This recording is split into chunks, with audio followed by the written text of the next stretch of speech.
Welcome to Crappie Hippies at the Bench, an instructional video series on how to tie your own jigs, flies, and create your own fish-catching baits. Brought to you by Glasswater Angling for a better outdoors, makers of lead-free fishing tackle, inventors of Angle King, the Crappie Dueler, and home to hand-tied jester jigs, Ring King paddle tail grubs, lead-free jig heads, and more. Check us out at glasswaterangling.com. And now here's Crappie Hippie at the Bench. Hey everybody, we're all back together again. It's Crappie Hippie, your tree-hugging redneck from eastern Kansas, saying hello and thanks for tuning in today. All right, we're going to do another type of hackle tail. This is one I think SK from SK Crappie Fishing Adventures. He has a channel on YouTube. He's an Instagram feed. He's a crazy crappie fisherman down in Louisiana, and I only mean that in the very best way. He's just crazy for the game, and he has recently become a guide, and he is enjoying the heck out of that. And he does have some tying videos mixed in with his action fishing videos. I don't get to watch tube, like I have in the past because I just have gotten too busy with stuff. But he's worth a look. He's a really cool guy. I like his videos. I liked his videos. I still like them, and I learn a lot. But this is something I do believe that I saw, and I've been wondering about it. What can we do here when we have this kind of a hackle?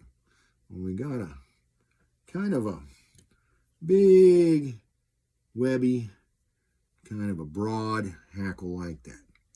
So it's like, well, we're going to come in and teach you how to make a jig that's like this. But today, I want to make a beaver tail. And a beaver tail can be made with this combination of materials. We're going to make it totally with hackle. We're going to use one tip. And in this case, I think it's a great trip to do with a broad tip, but you can use just a regular hackle tip. You can just use a regular tip like that. Works just great. It's going to be a little more flexible, But maybe you want, the plastic beaver tail, you can run it like this, and you get one sort of action as it falls. Or you can run it like this. It's going to cut through the water a different way. Well, same story here. So we can do that stuff in natural fibers, all right? We can kind of duplicate that. And this is another one where you could stack. You want it stiffer and less flop and less action and more resistance. You can stack 2 or 3 of these, or you can just do one. And I'm just going to do one today. So let's get started. I'm going to put on my glasses so I can see what I'm doing. Well, let's get started making this old beaver tail. Yeah, this is a fun pattern, especially in the spring. But it's good all the time. We talk a lot about spring fishing because we're all so cranked up and glad to get back on the open water, and fish seem to be hungry and all that. It's just a great time. But the crappie in the spring especially, they like it all the time. But a lot of times the crappie going to want to come up under a slow falling bait. And those are the kind of baits we're going to throw at them, especially in the spring and fall. Alrighty, so I know a lot of you have seen this already, but we're going to start the jig. We'll put 1, 2, 3, 4 wraps in here. Now I'm over wrapping the tag end. Overwrap it, go down, almost to the hook point, come back up. And it's okay to leave a little space in the wraps because, see, these little grooves, these little things will help your material grip the shaft. If you just tie a little tiny in here, that's fine. But I have better luck if I go ahead and lay what's called a thread bed. And a lot of tyers, whether it's flies or jigs, will recommend this technique, as I do as well. Okay, so now I got one already cut. Got me a nice, broad, really webby kind of a hackle here.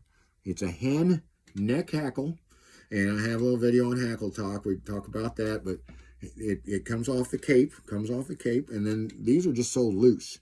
And I get these from Nimrod's has the best price, but you can find them a lot of places. But here, let me show you. Let me grab my chenille I'm going to need too. I'm back there. All right, so this is how they come. And you can see I tied a lot of, because there's a big old full half-ounce bag of 3 to 6 inch hen hackle. And I've tied a lot of white jigs. And because white jigs are good, right? All right, so we got this going on. And we know where we're getting. I always put the sources in the video. Try to. I put my my sources down in there, my sources of my stuff. Okay, so you got the hackle. Now you got to just decide which way you want it. Now, they are seldom flat. So you want it curving up, that's cool. You want it curving down, that's cool too. And that's what I'm going to do here. And you just lay it on there. You lay it on there. And you just lay it on there. And you wrap. And you'll be surprised at how that feather wants to just lay even right in the center of that. Okay, and I'm going to bring it all the way down, almost to the hook shank. Just about 2 thread turns away. I mean, shank, when I say shank, we're on the shank. I'm bringing it down here to the hook point, excuse me. So not quite there, about 2 turns away. And that's exactly how I want it, just like that. And it looks great to me. And I'm going to put in, I probably should have given it the inspection, you know, but yeah, it looks just dandy. You know, look at that. Now we got that going on. So now we got horizontal beaver tail on there. And we can wrap chenille on this and psh, we're done. And it's fabulous. But we want to do a little more, because I like to do a little more. And this is also something you can do when you got crazy hackle that only has a little bit of a straight part up here. But, you know, I look at these and I wonder about making a jig out of these. I've never done it before, but making a flat tail jig with the hackles that are doing this. But you can also just take the part off it straight and use it in here, you know, if need be. Okay, so now what we're going to do, so I'm going to put a couple of V's on each side. I'm going to put, maybe I'll put 3 on each side. I'm going to put 2 white and 1 red. So we can carry that accent from the red head. We're going to carry that forward. And I got this really nice, bright red. Not quite as dark as my other red. More of a lipstick red, or more of a cherry red, or what have you. But it's not that dark, oxblood, fire engine type red. And we're going to take this tip out. And, you know, I kind of noticed, you know, the tip's a little chewed here on this one side. So I could actually go ahead and come on up here. But I want my V's to be kind of the same size too. So I'm going to just take that tip out right there. And I don't know what I'm going to be able to do with that. It's a little bit of a dog tip. Not real good one. So what I'm going to need 4 of these red. Okay. And I shouldn't act like you've seen all the other videos. I apologize. What we're doing here is we're going to angle, and the angle we want is the angle of this feather right here. So we can comb this out just a little bit, get out of our way, see what we're doing. Okay. And then we just snip it. And then we get these, the V's. Okay. 1, 2. That's all I need of the red. That's all I need of the red. But you know me. This is barb. This is barb and fluff. Barb and down, whatever you want to call it. Save it. Or not. If you only tie big old jigs, you probably don't need to save. It's probably too short. Although you can use it for accent. You know the spiel. You know the spiel. Perhaps if this is your first trip in with Crappie Hippie, well, you're going to know after a while. You're going to know right away that I have some general mantras that I like to chant over and over because it's how it's done. So now I don't have a lot of white scrap, so I'm going to go ahead and relieve this one of its tip. And I'm going to save that tip for a tip jig. And I really only have 1 good V on here. It goes right into the barb and down. So I'm going to come down here. And that. And I'm going to put that over my barb and down pile to put in my special barb and down. And then I got, that's, you know, not the best looking V, but by the time we get everybody else in line on this, it'll be just dandy. Okay, so now I got another piece. Little longer fibers here. And that's all good. We'll come in. Get that, harvest that. So now we got 2. Now we got 3. Into the barb and down pile it goes. And I need 1 more. So I could come in. I'm just going to come in. See, now there's a nice big one. We're going to cover how to make kind of a shad looking look and use these big, broad, wide hackles, these big, webby, wet fly hackles, hen hackles. But not today. We're gonna do this. We got plenty to do right now. All right, so I'll take that off. It gets me my 4. I'll right over into the barving down pile. Okay, so now I take that one, and I'm going to take this one, and I'm going to match them up in my hand as best as I can, or you can lay them on the bench. You can lay them on the table and stack them up like that, and then carefully slide that toward you and get it in your hands. And we're going to try to even this up. That red is a little longer. Try to be a little longer. And I'm going to even it, and then I'm going to take this one, and I'm going to put it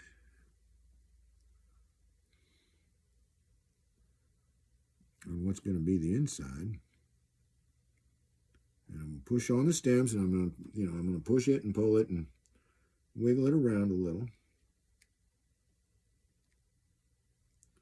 And get that to the inside. Okay, and so now, once again, I have this sort of V arrangement. I've got them all together like that. And then I'm going to kind of try to make sure the edges of my beaver tail kind of go in that slot right there. Okay, and I'm looking and see how we've got a little bit of a gap in here, and that's where my beaver tail is laying, my beaver hackle. And I'm just going to get this stuff out of the way because you'll end up bulking up your body too much trying to catch all that and tie it down in. Anyway, let's give a stopper hitch since we like what we're doing. We like what we've done so far. I mean, those stopper hitches, they stop you. You can't back up after you've done that. So make sure you like what you've done. And then put a stopper so that it doesn't all loosen up on you. Okay, so now we're going to do it again. This one I'll stack down here. And I don't have a camera person, and I don't dare move this camera because it'll probably fall out of this cheap little tripod I've got it sitting in. But you get the idea. You stack them up in your hand, or you just stack them on the bench, and then get them in your hand and adjust them, and then just slide it in your hand. Okay? And then just adjust everybody so that we are all playing nice together. And those two are playing nice. And this last one, I want to be kind of a bear, so I'm going to take him. Now I'm going to flip the stack over and give him the special attention he seems to need. Okay, and then I get like that, and now I got that. I got me a nice V. All right, nice V here. And now I'm going to tie it in. And I got to lean over and look. Of course, you have a rotating vise. You got a lot easier life. You can. And what I'm going to do is, this is quite a bit longer than this. So I'm going to come in here. I'm going to take a little off. Just a little. Don't overdo it. A little dab will do you. Okay.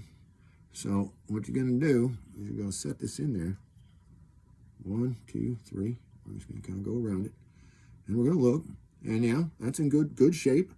That beaver tail is kind of in between. Right in here. Kind of in between. So we're going to, great. And we're going to just cinch it all down. All right. Okay.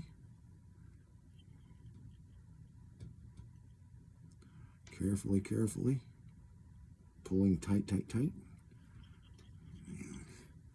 We're cinching it in there. And boy, look at that. Look at that. Is that fun or what? That is fun. That is just plain fun. Now, we can come in, we can put crystal flash or flashaboo or, tinsel or any other accents in it we want. I'm done. I'm done. I'm going to just keep this one simple, okay? Super simple. Because it's already complex enough. We got a 2-element tail and da-da-da-da-da going on. But, of course, have all the fun you want. But you've got to remember, right? Sometimes crappie likes something that's flashy and, carrying on in every which way. Sparkly chenille and a spinner and to this, and some trailing tinsel and whatever. And sometimes, they want a black jig, just plain black jig or plain chartreuse jig, nothing else. So as much as we like the spangles and the sparkle, I know I love shiny objects. Seriously though, have some sparkly jigs, have some with just little accent sparkles in them, and Never forget that you can just, no sparkle, no nothing, just make a straight out, flat out, good old red and white jig, but we're using kind of a fun, fancy pattern to do it. And do remember that we are tying the jig upside down. You're going to tie your line here. Jig's going to be in the water like this. So this is basically, that's why I said it's going to be kind of curving down. Now you can make it so it kind of curves up. It really don't matter to the fish. It's all good. Now I've got what I like to use. Now you can get fluorescent white, which are what they call bright white. I like to use natural white, or what some people call refrigerator white. I wouldn't call it an off-white because it's white. It's not into a cream or a gray white or any of that. It's not that far off. Maybe you want to call it an eggshell.